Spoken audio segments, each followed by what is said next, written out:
الحمد لله الحمد لله رب العالمين، الصلاة والسلام على سيد الأنبياء والمرسلين وعلى آله الطيبين الطاهرين وعلى أزواجه الطاهرات أمهات المؤمنين وعلى سائر الصحابة والتابعين أجمعين. أما بعد، فأعوذ بالله من الشيطان الرجيم. بسم الله الرحمن الرحيم. قل إن كنتم تحبون الله فاتبعوني يحببكم الله. صدق الله مولانا العظيم. مولاي صل وسلم دائما ابدا على حبيبك خير الخلق كلهم محمد سيد الكونين والثقلين والفريقين من عرب ومن عجم. محمد ذكره راح لأنفسنا، محمد شكره فرض على أممي. الصلاة والسلام عليك يا سيدي يا رسول الله، وعلى آلك وأصحابك يا سيدي يا حبيب الله. الصلاة والسلام عليك يا سيدي يا نور الله، وعلى آلك وأصحابك يا سيدي يا نبي الله. الصلاة والسلام عليك يا سيدي يا رحمة للعالمين، وعلى آلك وأصحابك يا سيدي يا شفيع المذنبين.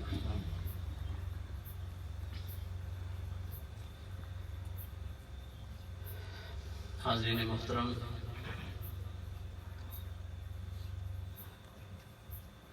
اس وقت آپ لوگ میں سے اکثر اس بات سے آگاہ ہوں گے، مسلمانوں پہ اور بالخصوص ہم اہل سنت و جماعت پہ ایک مشکل وقت گزر رہا ہے، اور مشکل اس حساب سے ہے کہ ایک تو حالات اتنے سخت ہیں کہ ایک انسان کے لیے دین اسلام پہ عمل کرنا مشکل ہوتا جا رہا ہے،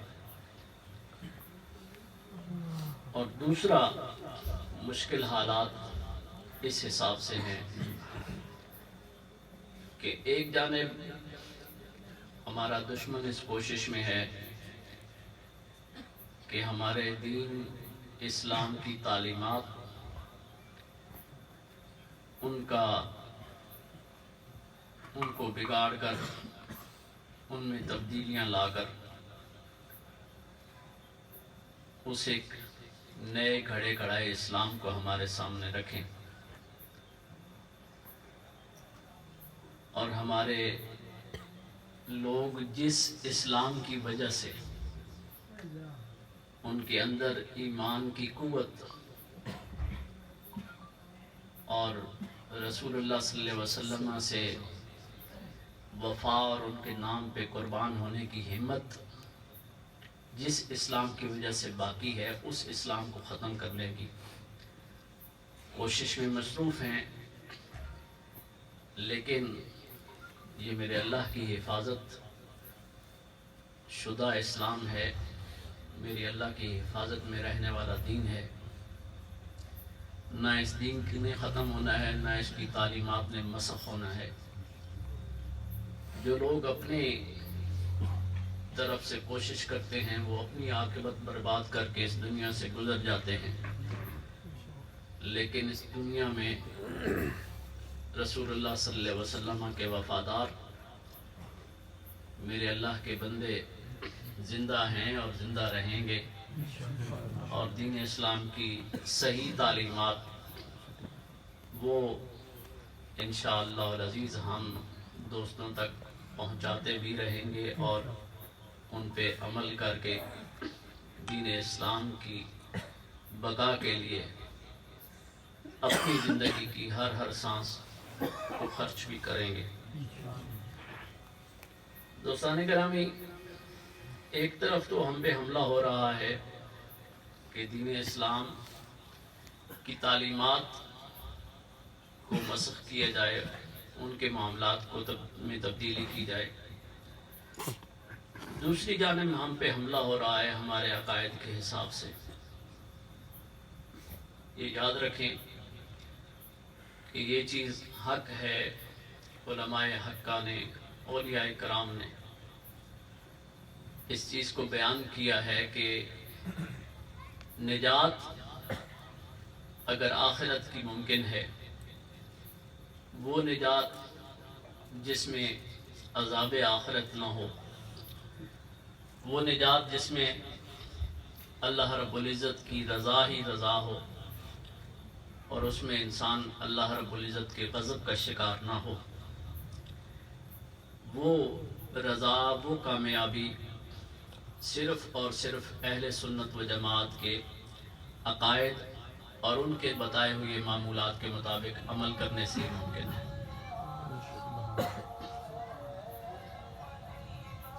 اس حساب سے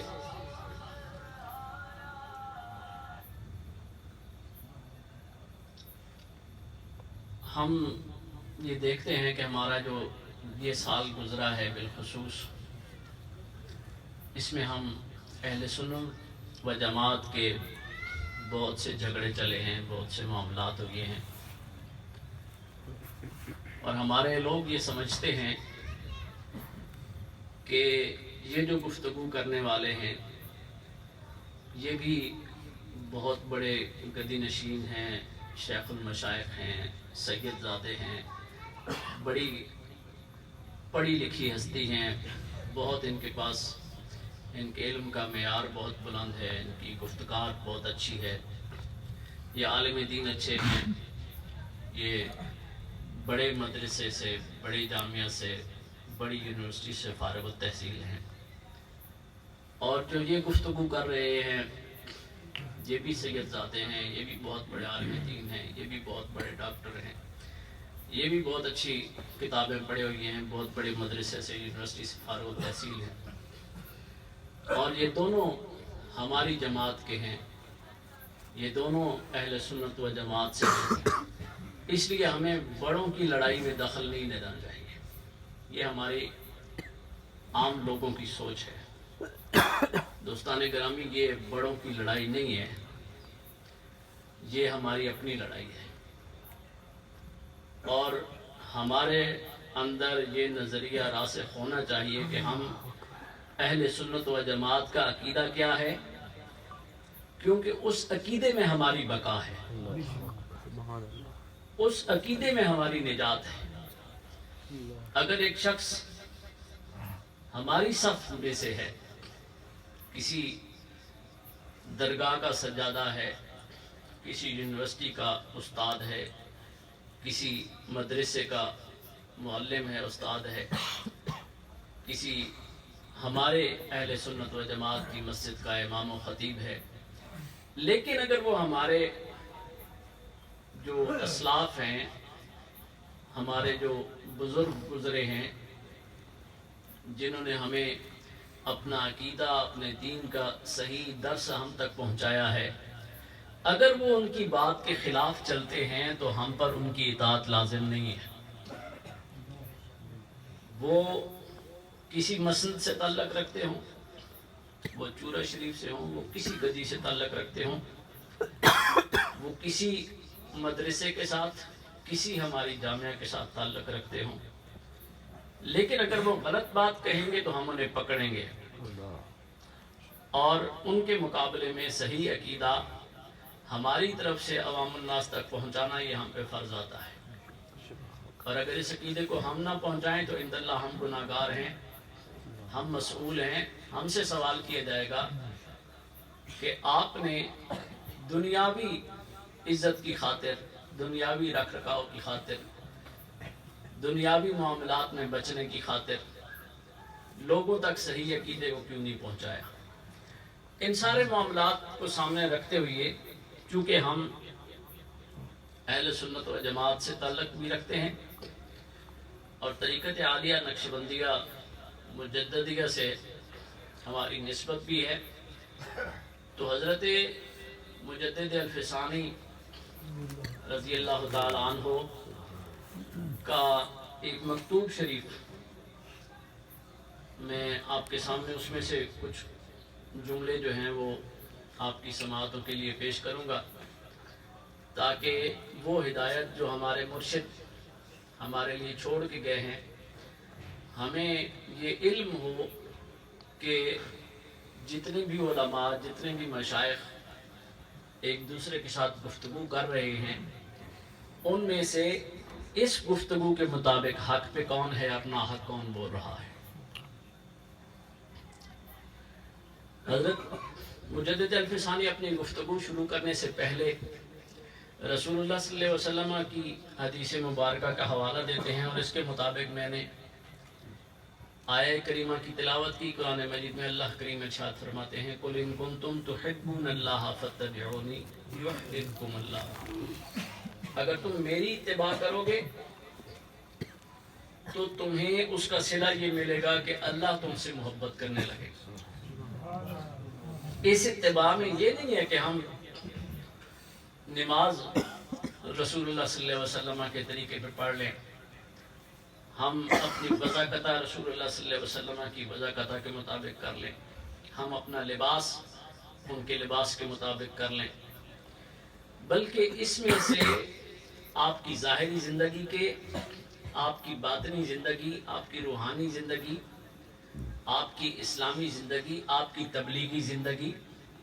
سارے معاملات میں اللہ رب العزت نے فرمایا جیسے میرے نبی نے کیا ہے ویسے کرو گے تو پھر تمہیں یہ مقام ملے گا کہ تمہیں میری محبت نصیب ہو۔ ویسے تو تم مجھ سے محبت کرتے ہو، لیکن اگر تم اپنے آپ کو اس مقام پہ لے آتے ہو کہ تم میرے نبی کے ہر عمل، ہر عقیدے، ہر بات کی اتباع میں لگ جاؤ گے تو پھر تمہیں یہ ثواب ملے گا، تمہیں یہ مقام ملے گا کہ میں اللہ ہو کر تم سے محبت کرنے لگا۔ تو حضرت مجدد الفسانی رضی اللہ تعالیٰ عنہ بھی آپ فرماتے ہیں رسول اللہ صلی اللہ علیہ وسلم نے فرمایا المرء مع من احب، انسان اسی کے ساتھ ہوتا ہے، اس کا حشر بھی اسی کے ساتھ ہوگا، اس کا انجام بھی اسی کے ساتھ ہوگا جس سے وہ پیار کرتا ہے۔ اس اعتبار سے ہمارے لیے ضروری ہے کہ ہم اس بات کو سمجھیں کہ رسول اللہ صلی اللہ علیہ وسلم نے کن کن ہستیوں سے محبت کی ہے، اور اگر ہم بھی ان کے ساتھ محبت رکھیں گے تو اللہ ہمارے اسلام کو اپنی بارگاہ میں قبول فرمائے گا۔ تو آپ فرماتے ہیں کہ شیخین کی فضیلت اور ختنین کی محبت اہل سنت و جماعت کی علامت میں سے، اہل سنت و جماعت جو نجات پانے والا گروہ ہے اس کی علامت یہ ہے کہ وہ شیخین یعنی حضرت ابوبکر صدیق اور حضرت عمر فاروق رضی اللہ تعالیٰ عنہ کی فضیلت کا عقیدہ رکھتے ہیں، اور ختنین یعنی داماد رسول حضرت سیدنا عثمان ذو النورین رضی اللہ تعالیٰ عنہ اور سیدنا علی المرتضیٰ رضی اللہ تعالیٰ عنہ، ان کی محبت جو ہے وہ اپنے دل میں رکھتے ہیں، تو ان کا تعلق اہل سنت و جماعت سے۔ سبحان اللہ۔ یہ دو چیزیں ہیں۔ آپ فرماتے ہیں کہ شیخین کی فضیلت جب ختنین کی محبت کے ساتھ جمع ہو جائے تو یہ امر اہل سنت و جماعت کے خاصہ میں سے ہے۔ لوگ کہتے ہیں میرا تعلق اہل سنت و جماعت سے ہے، لیکن میں اپنی محبت کے اعتبار سے یہ سمجھتا ہوں کہ سیدنا علی رضی اللہ تعالیٰ عنہ سب سے زیادہ فضیلت رکھتے ہیں۔ حضرت مجدد الفسانی ہمارے مرشد اس 1000 سالہ دور میں لوگوں کے لیے ہدایت کا نور بانٹنے والے، جن کے وسیلہ سے اللہ رب العزت ہدایت کا نور، اسلام کا نور جو ہے وہ پوری دنیا میں پھیلا رہا ہے۔ آپ فرماتے ہیں کہ شیخین کی فضیلت، یعنی یہ بات ضروری ہے کہ حضرت ابوبکر صدیق اور حضرت عمر فاروق رضی اللہ تعالیٰ عنہما کے ساتھ صرف محبت نہ رکھی جائے، ان کے ساتھ صرف محبت نہ رکھی جائے کہ وہ بھی رسول اللہ صلی اللہ علیہ وسلم کے غلام ہیں اس لیے ہم ان سے محبت رکھتے ہیں۔ آپ فرماتے ہیں شیخین کی فضیلت جب خطنین کی محبت کے ساتھ جمع ہو جائے۔ حضرت ابوبکر صدیق رضی اللہ تعالیٰ عنہ کی فضیلت کا قائل ہے انسان، ان کے بعد حضرت عمر رضی اللہ تعالیٰ عنہ کی فضیلت کا قائل ہے، ان کے بعد صرف داماد رسول حضرت علی رضی اللہ تعالیٰ عنہ سے محبت نہیں رکھتا، داماد رسول حضرت سیدنا عثمان ذو النورین سے بھی محبت رکھتا ہے، داماد رسول حضرت سیدنا علی المرتضیٰ کرم اللہ وجہ الکریم سے بھی محبت رکھتا ہے۔ آپ فرماتے ہیں جب یہ 4 چیزیں، 4 افراد کی محبت ان 2 معاملات کے ساتھ کہ شیخین کی فضیلت کا بھی قائل ہو، خطنین کی محبت بھی دل میں رکھتا ہو، تو پھر اس کا شمار اہل سنت و جماعت میں۔ سبحان اللہ، سبحان اللہ۔ ایک اور مکتوب میں آپ نے بڑی خوبصورت بات لکھی ہے۔ ہمارے لوگ جو ہیں ان کے ذہن میں بھی ایک بات ہوتی ہے، آپ کو دلیل کے طور پر بھی بتاتے ہیں کہ سیدنا علی المرتضیٰ رضی اللہ تعالیٰ عنہ کے فضائل میں یہ حدیث بھی آئی ہے، یہ حدیث بھی آپ کی فضیلت میں ہے، آپ کی فضیلت میں یہ معاملہ بھی اللہ کے نبی نے فرمایا ہے، آپ کی فضیلت کو بیان کرتے ہوئے اللہ کے نبی صلی اللہ علیہ وسلم نے یہ معاملہ بھی فرمایا ہے۔ لیکن حضرت مجدد الفسانی رضی اللہ تعالیٰ عنہ فرماتے ہیں کہ حضرت ابوبکر صدیق رضی اللہ تعالیٰ عنہ کی جو افضلیت ہے وہ مناقب کے حساب سے نہیں ہے کہ ہم اس بات میں غور و فکر کریں، احادیث کے مجموعے کو اکٹھا کریں اور یہ دیکھیں کہ حضور نبی رحمت صلی اللہ علیہ وسلم نے حضرت ابوبکر کے صدیق رضی اللہ تعالیٰ عنہ کے بارے میں کیا فرمایا اور حضرت علی رضی اللہ تعالیٰ عنہ کے بارے میں کیا فرمایا ہے۔ آپ فرماتے ہیں افضلیت کے معیار کو جاننے کے لیے یہ طریقہ کار نہیں ہے کہ ہم دونوں کے مناقب کو سامنے رکھیں، رسول اللہ صلی اللہ علیہ وسلم نے سیدنا ابوبکر صدیق رضی اللہ تعالیٰ عنہ کے بارے میں کیا فرمایا، ان کے کیا کیا مقامات ذکر فرمائے، سیدنا علی کرم اللہ وجہ الکریم رضی اللہ تعالیٰ عنہ کے کیا کیا مقامات ذکر فرمائے۔ عموماً ایسا ہی ہوتا ہے کہ وہ علماء، وہ مشائخ، وہ دین کی تبلیغ کرنے والے، اپنا عقیدہ بیان کرنے والے جو سیدنا علی المرتضیٰ رضی اللہ تعالیٰ عنہ کی فضیلت پہ آج دلائل دے رہے ہیں، وہ مناقب کو سامنے رکھ رہے ہیں کہ اللہ کے نبی نے سیدنا علی رضی اللہ تعالیٰ عنہ کے بارے میں یہ ارشاد فرمایا ہے، اللہ کے نبی نے سیدنا علی کرم اللہ وجہ الکریم کے بارے میں یہ ارشاد فرمایا ہے۔ حضرت مجدد الفسانی فرماتے ہیں کہ مناقب کے حساب سے افضلیت کا سبب مناقب و فضائل کا بکثرت ہونا ہوتا تو امت کے بعض لوگ جو بہت سے فضائل رکھتے ہیں وہ اپنے نبی سے بھی افضل ہو جاتے ہیں۔ اگر صرف مناقب کی بات ہوتی تو کئی امتوں میں ایسے لوگ گزرے ہیں کہ جن کے نبیوں کے بعد ان کے اولیاء کو اللہ رب العزت نے بڑے بڑے درجات نصیب فرمائے، اور پھر یہ ہوتا کہ اگر صرف مناقب کی کا معیار ٹھہرتا تو پھر وہ جو اولیاء ہیں وہ اپنے انبیاء پہ بھی فضیلت لے جاتے۔ لیکن آپ فرماتے ہیں کہ فضیلت کا معیار مناقب نہیں ہے، فضیلت کا معیار عند اللہ اس کے مقام و مرتبے کا معاملہ ہے۔ جس شخص کا مقام و مرتبہ اللہ کے نزدیک مقرب ہے، اِنَّ أَكْرَمَكُمْ عِنْدَ اللَّهِ أَتْقَاكُمْ، تم میں سے سب سے زیادہ عزت والا اللہ کے نزدیک وہ ہے جو سب سے زیادہ تقوی والا ہے، اور وہاں مناقب نہیں دیکھے جاتے۔ رسول اللہ صلی اللہ علیہ وسلم نے اپنے ابو بکر کی بھی عظمت کو بیان کیا ہے، سیدنا عمر رضی اللہ تعالیٰ عنہ کی بھی عظمت کو بیان کیا ہے، سیدنا عثمان غنی رضی اللہ تعالیٰ عنہ کی عظمتوں کو بھی بیان کیا ہے، سیدنا علی کرم اللہ وجہ الکریم کے بھی مناقب کو بیان کیا ہے۔ ان مناقب کے بیان کرنے کا مقصد یہ ہے کہ ہمارے دلوں میں ان کے لیے محبت پیدا ہو جائے۔ ان کی عظمتوں کے بیان کرنے کا مقصد یہ ہے کہ ہمارے دل ان کی طرف مائل ہو جائیں، لیکن یہ مقصد نہیں ہے کہ ان مناقب کو سامنے رکھ کر ہم معیار مقرر کرنا شروع کر دیں کہ فضیلت میں عمر آگے ہے کہ ابو بکر آگے ہے، علی آگے ہے کہ عثمان آگے ہے، عثمان آگے ہے کہ ابو بکر آگے ہے کہ علی جو ہے وہ پہلے نمبر پہ ہے۔ جو نمبروں کی تفضیل ہے، جو فضیلت ہے، وہ اسی ترتیب سے ہے جس ترتیب سے اللہ رب العزت نے خلافت اپنے محبوب کے غلاموں کے سپرد کی۔ اس میں سیدنا ابو بکر صدیق رضی اللہ تعالیٰ عنہ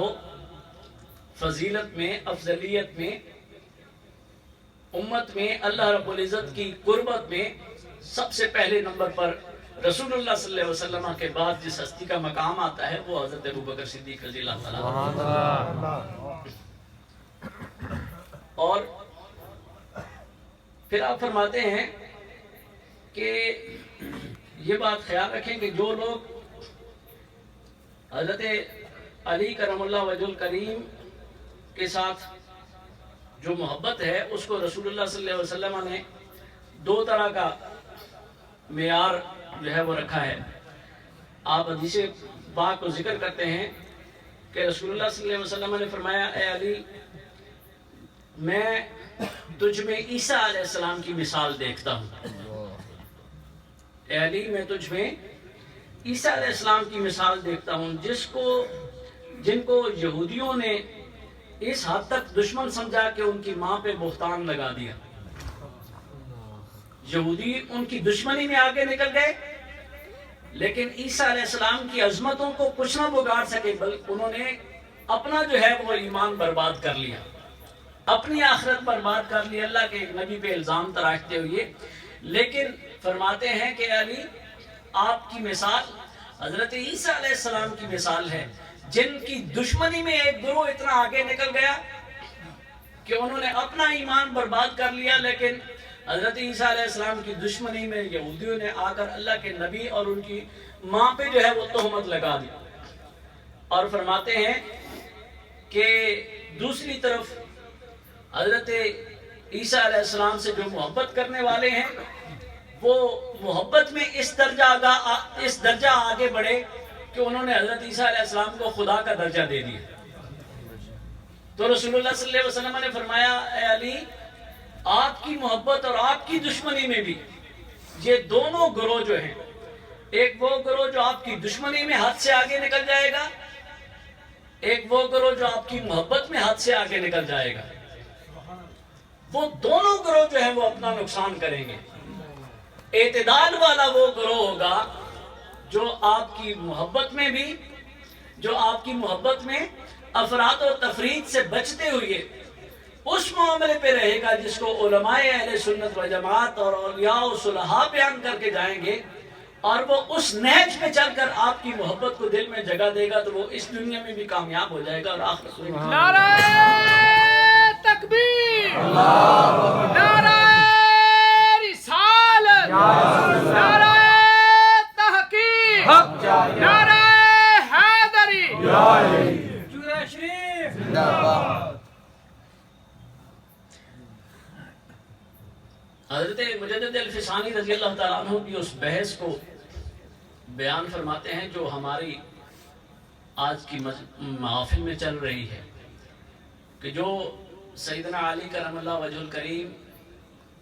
کی فضیلت کا قائل نہیں ہے تو لوگ جو ہے وہ اس کو ناسبی کا درجہ دے دیتے ہیں۔ وہ کہتے ہیں کہ جی یہ ناسبی ہے، یہ حضرت علی رضی اللہ تعالیٰ عنہ کی بات پہ چڑھتا ہے، ان کے فضائل کو نہیں مانتا، ان کی فضیلت کو تسلیم نہیں کر رہا۔ اور دوسری طرف وہ لوگ جو سیدنا علی کرم اللہ وجہ الکریم سے محبت کا اظہار کرتے ہیں اور ان کے نعرے لگاتے ہیں اور ان کے فضائل کو بیان کرتے ہیں، دوسرا گروہ کہتا ہے کہ یہ رافضی ہے، اور وہ ایک بھی کہتا ہے کہ میں حق پہ ہوں، یہ حق پہ نہیں ہے، دوسرا گروہ کہتا ہے کہ میں حق پہ ہوں، یہ حق پہ نہیں ہے۔ حضرت مجدد الفسانی رضی اللہ تعالیٰ عنہ فرماتے ہیں کہ آل محمد صلی اللہ علیہ وسلم کی محبت یہ رافضیت نہیں ہے۔ آل محمد یا سیدنا علی کرم اللہ وجہ الکریم کی محبت کا اظہار کرنا، آپ کے مناقب کو بیان کرنا، آپ کی عظمتوں کو بیان کرنا، آپ کے نعرے لگانا، آپ کے گن گانا، آپ کے ساتھ برفتگی کا اظہار کرنا، یہ رفض نہیں ہے، یہ غلط امر نہیں ہے، بلکہ یہ تو مقصود ہے اسلام کا۔ سیدنا علی کرم اللہ وجہ الکریم کی محبت کے سوا تو انسان کامیابی کا تصور ہی نہیں کر سکتا۔ انسان کو کامیابی کی پہلی سیڑھی تب ملتی ہے جب اس کے دل میں حضرت علی کرم اللہ وجہ الکریم کی محبت اجاگر ہو، سبحان اللہ، ان کے مناقب کو تسلیم کرے گا، ان کی عظمتوں کو تسلیم کرے گا۔ پھر آپ مثال میں حضرت امام شافعی رحمۃ اللہ تعالی علیہ کا یہ شعر لکھتے ہیں کہ لو کان رفضا حب آل محمد فلیشهد الثقلین انی رافض، کہ اگر امام شافعی فرمایا کرتے تھے کہ اگر آل محمد کی محبت رکھنا جو ہے یہ رفض ہے تو اے جن و انس تم گواہ ہو جاؤ کہ شافعی جو ہے وہ رافضی ہے۔ لیکن یہ رفض اس معنی میں نہیں ہے کہ جس میں انسان جس عقیدے پہ آتا ہے تو اپنے اعمال کو عقارت کر بیٹھتا ہے، اپنے اعمال کو جو حقیقت رافضی ہے وہ رافضی وہ ہے جو سیدنا علی کرم اللہ وجہ الکریم سے محبت کا اظہار کرتا ہے، لیکن اس محبت میں وہ رسول اللہ صلی اللہ علیہ وسلم کے باقی اصحاب سے بغض کا اظہار کر رہا ہوتا ہے۔ اگر ایک شخص حضرت ابوبکر صدیق رضی اللہ تعالیٰ عنہ کی فضیلت کا قائل ہے، ان سے بھی محبت رکھتا ہے، سیدنا عمر رضی اللہ تعالیٰ عنہ کو امیر المومنین تسلیم کرتا ہے اور ان سے بھی محبت رکھتا ہے، سیدنا عثمان ذو النورین کی عظمت کو، آپ کی صحابیت کو، آپ کے رسول اللہ صلی اللہ علیہ وسلم کے داماد ہونے کی عظمت کو تسلیم کرتا ہے اور ان سے بھی محبت رکھتا ہے۔ اس ساری محبت کے باوجود پھر وہ سیدنا علی کرم اللہ وجہ الکریم کو اپنے دل میں اور اپنی محبت میں کریم آقا صلی اللہ علیہ وسلم کی نسبت کی وجہ سے سیدنا علی کرم اللہ وجہ الکریم سے بے پناہ محبت رکھتا ہے، وارفتگی کا اظہار کرتا ہے، آپ کا دیوانہ ہو جاتا ہے، تو یہ محبت جو ہے وہ رفض نہیں ہے جس میں باقی صحابہ کی محبت موجود ہے۔ اور اہل سنت و جماعت کا جو عقیدہ ہے وہ موجود ہے۔ رفض کس میں ہے کہ صرف انسان سیدنا علی کرم اللہ وجہ الکریم سے محبت کا اظہار کرے اور باقی صحابہ کی عظمت کو تسلیم نہ کرے۔ جو باقی صحابہ ہیں بالخصوص حضرت ابوبکر صدیق رضی اللہ تعالیٰ عنہ، سیدنا عمر رضی اللہ تعالیٰ عنہ، حضرت ابو ہریرہ رضی اللہ تعالیٰ عنہ، حضرت طلحہ رضی اللہ تعالیٰ عنہ، حضرت خالد بن ولید رضی اللہ تعالیٰ عنہ، جو لوگ باقی احباب کے ساتھ سیدنا علی کرم اللہ وجہ الکریم کے ساتھ تو محبت کا اظہار کرتے ہیں، لیکن ان صحابہ کا بغض اپنے دل میں رکھتے ہیں یا ان کے ایمان کے قائل نہیں ہیں یا ان پر جو ہے وہ طعن و تشنیع کرتے ہیں، ان پر اپنی زبان کھولتے ہیں، ان کے معاملات پہ اعتراض کرتے ہیں، سیدنا امیر معاویہ رضی اللہ تعالیٰ عنہ کے معاملے پہ اعتراض کی زبان کھولتے ہیں، آپ کو جو ہے وہ برا بھلا کہتے ہیں، ایسے لوگ جو ہیں ان کے دل میں رسول اللہ صلی اللہ علیہ وسلم کی محبت نہیں ہے۔ اس لیے کہ رسول اللہ صلی اللہ علیہ وسلم کی محبت اس بات کا تقاضا کرتی ہے، جو شخص ایک لمحہ کے لیے بھی میرے کریم آقا صلی اللہ علیہ وسلم کی محفل میں آ کر بیٹھ گیا، میرے دل میں اس کا احترام، اس کی محبت جو ہے وہ کائنات کے ہر شخص سے زیادہ ہونی چاہیے، اس لیے کہ اس نے میرے کریم آقا صلی اللہ علیہ وسلم کی صحبت پا لی ہے، اس نے میرے کریم آقا صلی اللہ علیہ وسلم کے چہرہ زیبا کا دیدار کیا ہے، اس نے میرے کریم آقا صلی اللہ علیہ وسلم کے مبارک ہونٹوں سے خوبصورت میٹھی نکلنے والی گفتگو، کانوں میں رس کھولنے والی گفتگو، دلوں کو ایمان بخشنے والی گفتگو کو سنا ہوتا ہے۔ اور کائنات میں کوئی شخص کتنی عبادت کر لے، کتنی قربانیاں دے لے، کتنے ہی مقامات طے کر لے، صحابی رسول رضی اللہ تعالیٰ عنہ کے قدموں کے ساتھ لگنے والی دھول کو بھی نہیں پہنچ سکتی۔ اس لیے حضرت مجدد الفسانی رضی اللہ تعالیٰ عنہ اس بات کی وضاحت کرتے ہیں کہ ناسبیت اور رافضیت کیا ہے۔ ناسبیت یہ ہے کہ سیدنا علی رضی اللہ تعالیٰ عنہ سے دشمنی رکھی جائے، آپ کا بغض دل میں ہو۔ انسان حضرت ابو بکر صدیق رضی اللہ تعالیٰ عنہ کی فضیلت کو اس وجہ سے نہ بیان کرے کہ رسول اللہ صلی اللہ علیہ وسلم نے ابو بکر کو یہ مقام دیا ہے، اس وجہ سے ابو بکر رضی اللہ تعالیٰ عنہ کی فضیلت کو نہ بیان کرے کہ اللہ رب العزت نے ابو بکر صدیق رضی اللہ تعالیٰ عنہ کو رسول اللہ صلی اللہ علیہ وسلم کے بعد سب سے بڑے مقام و مرتبے پہ بٹھایا ہے، بلکہ اس وجہ سے ابو بکر کا نعرہ لگائے، اس وجہ سے عمر کا نعرہ لگائے کہ علی کا نام بلند نہ ہو۔ یہ ناسبیت ہے۔ اور اگر کوئی سیدنا علی رضی اللہ تعالیٰ عنہ کے نام کا نعرہ لگاتا ہے اور ابو بکر صدیق رضی اللہ تعالیٰ عنہ کا نام لیا جائے، ان کی فضیلت کو بیان کیا جائے، سیدنا عمر رضی اللہ تعالیٰ عنہ کا نام لیا جائے، ان کی فضیلت کو بیان کیا جائے، سیدنا عثمان ذو النورین رضی اللہ تعالیٰ عنہ کا نام لیا جائے، ان کی فضیلت کو بیان کیا جائے،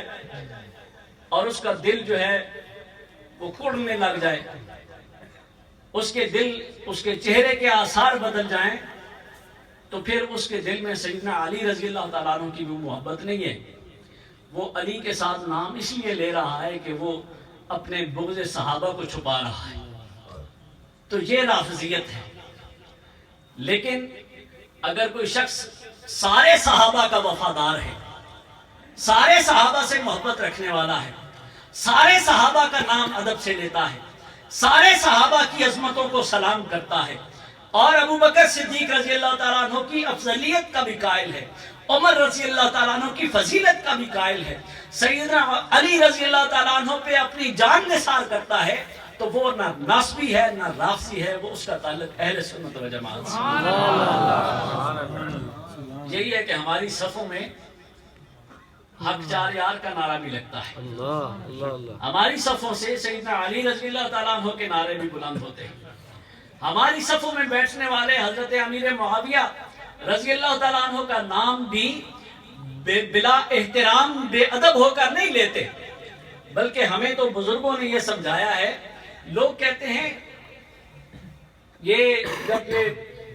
معاملات شروع ہوئے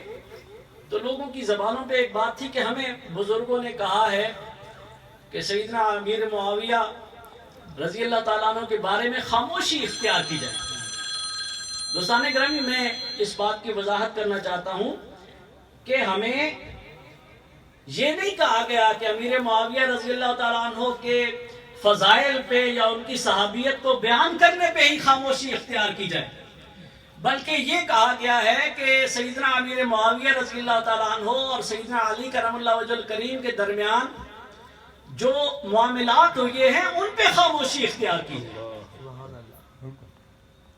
ان معاملات سے ہمارا تعلق نہیں ہے، نہ ان معاملات پہ ہم سے سوال جواب ہوگا،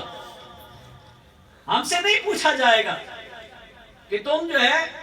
وہ جو سیدنا علی کرم اللہ وجہ الکریم اور سیدنا امیر معاویہ رضی اللہ تعالیٰ عنہ کے درمیان جو جنگ ہوئی ہے ان میں سے تم کیا عقیدہ رکھتے ہو اور کس کو حق پہ سمجھتے ہو اور کس کو باطل پہ سمجھتے ہو، ہم سے یہ سوال نہیں ہوگا۔ لیکن اگر ہم سیدنا علی کرم اللہ وجہ الکریم پہ تام جو ہے وہ کرتے ہیں، آپ پہ اعتراض کرتے ہیں، آپ کے معاملے میں کوئی نقص نکالتے ہیں، تو پھر اللہ ہم سے سوال کرے گا کہ تم میرے علی پہ بات کر رہے ہو۔ اور اگر ہم سیدنا امیر معاویہ رضی اللہ تعالیٰ عنہ پہ تان کرتے ہیں، ان پہ زبان کھولتے ہیں، ان کا جو ہے وہ ادب احترام نہیں کرتے یا ان کو گالی دیتے ہیں یا ان کی معاملے میں کوئی غلط بات کرتے ہیں، تو پھر اللہ کریم ہم سے یہ سوال ضرور کریں گے کہ تم میرے نبی کی تربیت یافتہ پہ زبان کھولتے ہو۔ میرا نبی یہ فرما رہا ہے بوئستو لِأُتَمِّمَ مَكَارِمَ الْأَخْلَاقِ، مجھے اللہ نے اس لیے بھیجا ہے کہ میں تمہارے اخلاق کی تربیت کروں. اور اگر ہم یہ کہیں کہ رسول اللہ صلی اللہ علیہ وسلم کی بارگاہ میں اٹھنے بیٹھنے والے، اگر ہم یہ کہیں کہ رسول اللہ صلی اللہ علیہ وسلم کی اس مدرسہ سے تعلیم یافتہ امیر معاویہ رضی اللہ تعالیٰ عنہ کوئی ایک دن رسول اللہ صلی اللہ علیہ وسلم کے پاس نہیں بیٹھے تھے، کوئی ایک مہینہ انہوں نے نہیں گزارا تھا. اگر اتنا عرصہ جو ہے وہ آپ کے پاس رہے، وحی کی کتابت کی، آپ کے فرامین کو سنا، آپ کے ساتھ نماز پڑھی، آپ کے ساتھ جو ہے وہ اٹھے بیٹھے، آپ کے ساتھ جنگوں میں شریک ہوئے، آپ کے فرامین کو سنا، اس کے باوجود نعوذ باللہ من ذالک اگر ہم یہ عقیدہ رکھیں کہ رسول اللہ صلی اللہ علیہ وسلم کی بارگاہ میں اٹھنے بیٹھنے کے باوجود نعوذ باللہ نعوذ باللہ نعوذ باللہ امیر معاویہ رضی اللہ تعالیٰ عنہ کی صحیح تربیت نہیں ہو سکی تھی، ان کے اندر کی صحیح صفائی نہیں ہو سکی تھی، تو یہ نقص امیر معاویہ کی ذات میں نہیں آتا، نعوذ باللہ یہ نقص میرے کریم آقا صلی اللہ علیہ وسلم کی تربیت میں آتا ہے. اس لیے ہمارے علماء کہتے ہیں، ہمارے مشائخ نے ہمیں یہ سکھایا ہے، ہمارے اسلاف ہمارے لیے یہ بیان کر کے گئے ہیں کہ یہ جو مشاجرت ہے، یہ جو جھگڑے ہوئے ہیں، ان پہ بات نہ کی جائے. ان میں سے رسول اللہ صلی اللہ علیہ وسلم کی تربیت یافتہ غلام ہر ایک جو ہے وہ مجتہد کا مقام رکھتا ہے. حضرت علی رضی اللہ تعالیٰ عنہ نے اپنے اجتہاد کے مطابق جو بہتر سمجھا اس کے مطابق قدم اٹھایا، اور حضرت امیر معاویہ رضی اللہ تعالیٰ عنہ نے اپنے اجتہاد کے مطابق جو بہتر سمجھا اس کے مطابق قدم اٹھایا. ہمارے عقیدہ یہ ہے کہ حق جو ہے وہ اس معاملے میں بھی، اور وہ معاملہ جب سیدنا علی کرم اللہ وجہ الکریم اور ام المومنین سیدہ عائشہ صدیقہ رضی اللہ تعالیٰ عنہ ایک دوسرے کے مقابلے میں آئے، ان معاملات میں حق پہ علی رضی اللہ تعالیٰ عنہ تھے، لیکن ہم دوسروں کو گناہگار باغی نہیں کہتے، اس لیے کہ انہوں نے اپنے اجتہاد کے مطابق عمل کیا تھا. یہی اہل سنت و جماعت کا صاحب عقیدہ ہے، یہی اہل سنت و جماعت کا وہ صحیح عقیدہ ہے جس کے مطابق ہماری آخرت بچ سکتی ہے. بے شک بے شک بے شک. یہ کوئی ایسا معاملہ نہیں ہے کہ ہم صرف دلائل کو دیکھیں، ہم صرف معاملات کو دیکھیں، ہم صرف ان صحابہ کی، ان عظیم ہستیوں کی زندگیوں میں سے غلطیوں اور کوتاہیوں کو جو ہے وہ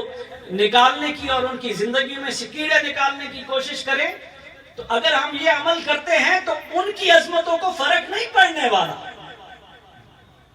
ان کو اللہ نے جو مقام دے دیا ہے وہ دے دیا ہے. رضی اللہ عنہم ورضوا عنہ، سبحان اللہ سبحان اللہ. اللہ ان سے راضی ہو چکا ہے اور وہ اللہ سے راضی ہو چکے ہیں،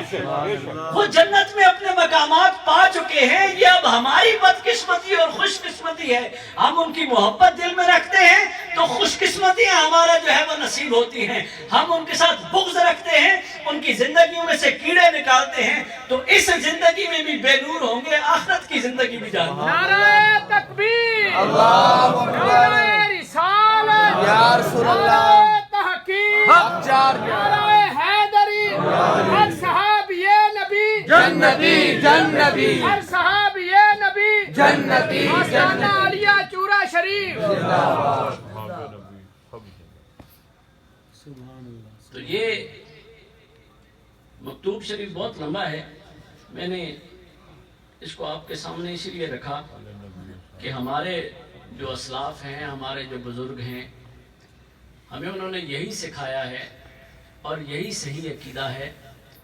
کہ ایک جو فضیلت کی ترتیب ہے اس میں کوئی رد و بدل نہیں کرنا. اپنی محبت کے مطابق، اپنے دلائل کے مطابق ہم اس ترتیب کو رد و بدل نہیں کر سکتے. اور دوسرا یہ کہ ہم نے ہر صحابی رسول کی غلامی کرنی ہے، ہر صحابی رسول سے محبت کرنی ہے، اس لیے کہ اس نے رسول اللہ صلی اللہ علیہ وسلم سے محبت کی ہے اور اس کی ذات کے ساتھ اللہ کے نبی نے محبت کی. بے شک قل ان کنتم تحبون اللہ فاتبعونی. اس اتباع میں رسول اللہ صلی اللہ علیہ وسلم نے جن صحابہ کے چہروں پہ مسکرا کے نظر بھی ڈالی ہے اللہ اکبر ان کے ساتھ بھی محبت کرنا ہماری وفا کا سبحان ہے. اللہ بے شک بے شک سبحان اللہ اور میرے کریم آقا صلی اللہ علیہ وسلم کبھی کسی کے ساتھ جو ہے سوائے اس کے کہ اس سے کوئی دینی بے حمیت ہی ہو جاتی، میرے کریم آقا کبھی کسی کو سخت نگاہ سے نہیں دیکھتے. سبحان اللہ ہر ایک صحابی کو مسکرا کے ملا. سبحان اللہ اور جو ان کی محفلوں میں بیٹھنے والے ہیں، جو ان پہ قربان ہونے والے ہیں، جو ان کے ساتھ جہاد میں شریک ہونے والے ہیں،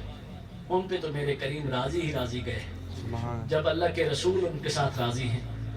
جب اللہ ان کے ساتھ راضی ہے، ان کو اپنی رضا کی نوید دے دی ہے، جب اہل بیت اطہار جن کی جھگڑے ہوئے حضرت امیر معاویہ رضی اللہ تعالیٰ عنہ اور اموی خاندان سے، انہوں نے بعد میں ایک دوسرے کے ساتھ رشتہ داریاں کر لی، ایک دوسرے کے ساتھ تعلق کر لیے، ایک دوسرے کے ساتھ قربتیں کر لی، انہوں نے اللہ اور اس کے رسول کی خاطر ایک دوسرے کو معاف کر دیا، تو ہم کون ہوتے ہیں ان سے ناراض ہونے؟ اللہ بے شک وہ بڑی ہستیاں ہیں، وہ بڑے مقام والے ہیں. آپ یہ نہ دیکھا کریں کہ کون سا عالم، کون سا پیر، کون سی نشست پہ بیٹھ کر کیا بات کر رہا ہے. یہ دیکھا کریں کہ جو بات کر رہا ہے وہ اہل سنت و جماعت کے عقیدے کے مطابق کر رہا ہے. بے شک بے شک بے شک ہم نے کسی سے متاثر نہیں ہونا، کسی کی گفتگو نہیں سننی. ہم نے صرف اس کی گفتگو سننی ہے جو سلف صالحین کے عقیدہ کے مطابق، اہل سنت و جماعت کے عقیدہ کے مطابق گفتگو کرے. وہ اچھی گفتگو کرے، وہ لچھے دال گفتگو کرے، وہ سر میں گفتگو کرے، وہ سادہ زبان میں گفتگو کرے. اس کی بات سنیں گے تو آپ کی دنیا بھی بھلی ہوگی، آپ کی آخرت بھی سمجھ جائے گی. اور اپنے عقیدہ کو بچا کر نہیں رکھیں گے تو پھر ہمارے مرشد کا ہی فرمان ہے. آپ فرماتے ہیں جو شخص بدعمالیوں کے ساتھ اللہ کی بارگاہ میں پہنچے گا، امید ہے اللہ کے کرم سے، رسول اللہ صلی اللہ علیہ وسلم کی شفاعت سے، اولیاء اکرام کی شفاعت سے، امید ہے جو شخص اعمال میں کوتاہی کے ساتھ اللہ کی بارگاہ میں جائے گا اس کی بخشش ممکن ہے، اس کا عذاب الہی سے بچنا ممکن ہے، اس کا جہنم کے عذاب سے بچنا ممکن ہے. لیکن آپ فرماتے ہیں جو شخص عقیدہ کی بربادی کے ساتھ اللہ کی بارگاہ میں جائے گا، یہ نہیں کہا کہ امکان ہے کہ اس کو اللہ عذاب دے. آپ فرماتے ہیں کہ جو شخص عقیدہ کی بربادی کے ساتھ اللہ کی بارگاہ میں جائے گا وہاں نجات کی امید نہیں ہے، وہاں نجات کی امید نہیں ہے. اس لیے اپنا عقیدہ بچا کے رکھو اور عقیدہ اہل سنت و جماعت پہ اور ان علماء کے ساتھ کھڑے رہو جو آپ کو صحیح عقیدہ اہل سنت و جماعت کا بتاتے ہیں اور ان کے مطابق چلو. اللہ کریم ہمیں اس کے مطابق عمل کی توفیق نصیب فرمائے.